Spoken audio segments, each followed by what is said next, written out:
নমস্কার, জ্যোৎস্নার হেসেলে আপনাদের সকলকে স্বাগত।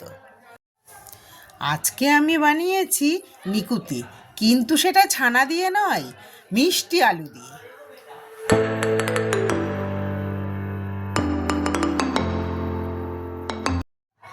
তার জন্য আমি নিয়ে নিলাম বড় দুটো লাল আলু। সেগুলোকে টুকরো করে কেটে নিলাম। তারপর সেগুলো পরিষ্কার করে ধুয়ে প্রেসার কুকারে দিয়ে একটা সিটি মেরে নিলাম। সিটি পড়ার পরে ঢাকনা খুলে আলুগুলো অন্য একটি পাত্রে ঢেলে নিলাম। এবারে লাল আলুর খোসাগুলো ছাড়িয়ে নিলাম।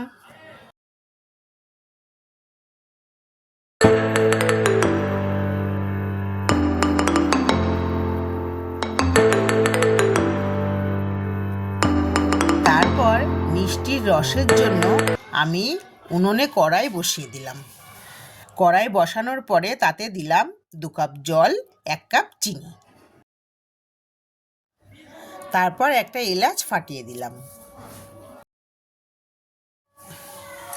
এবারে রসটাকে বসিয়ে দিয়ে আমি আলুটাকে রেডি করে নেব।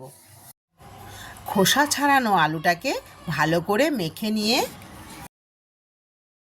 তাতে দিয়ে দিলাম 2 চামচ গুঁড়ো আমল দুধ।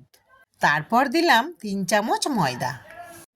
এবারে আমি সবগুলোকে মিহি করে ভালোভাবে মেখে নিলাম।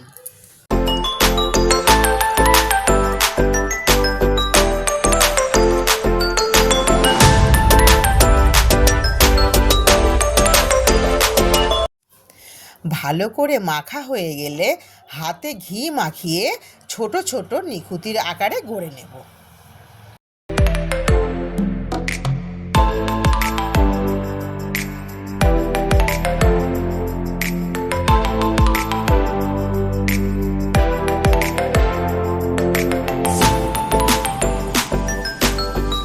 সবগুলো তৈরি হয়ে যাওয়ার পর কড়াই বসিয়ে তাতে তেল দিয়ে তেল গরম হয়ে গেলে এগুলো আমি লাল লাল করে ভেজে নিলাম।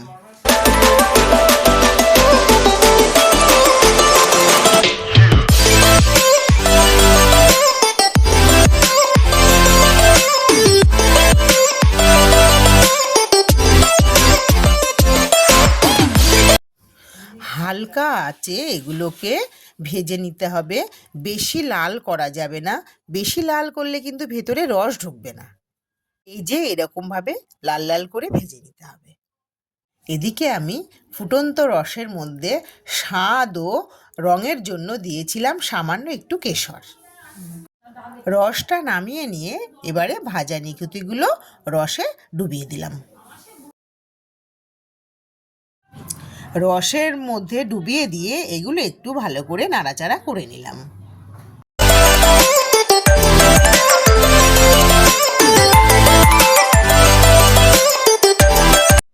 এই যে রেডি হয়ে গেল আমার মিষ্টি আলুর নিকুতি। কেমন লাগছে অবশ্যই কমেন্ট করে জানাবেন। ছানা দিয়ে তো আমরা মিষ্টি বানিয়ে খাই, একবার এই মিষ্টি আলু দিয়ে মিষ্টি বানিয়ে দেখুন, খেতে খুব সুন্দর হয়। বোঝাই যাচ্ছিল না যে ওটা মিষ্টি আলু দিয়ে বানানো। খুবই সুন্দর এবং সুস্বাদু হয়েছিল। আজকের মতন এখানেই, দেখা হবে পরের ভিডিওতে। ভিডিওটি ভালো লাগলে লাইক, কমেন্ট, শেয়ার করবেন, নতুনরা সাবস্ক্রাইব করবেন।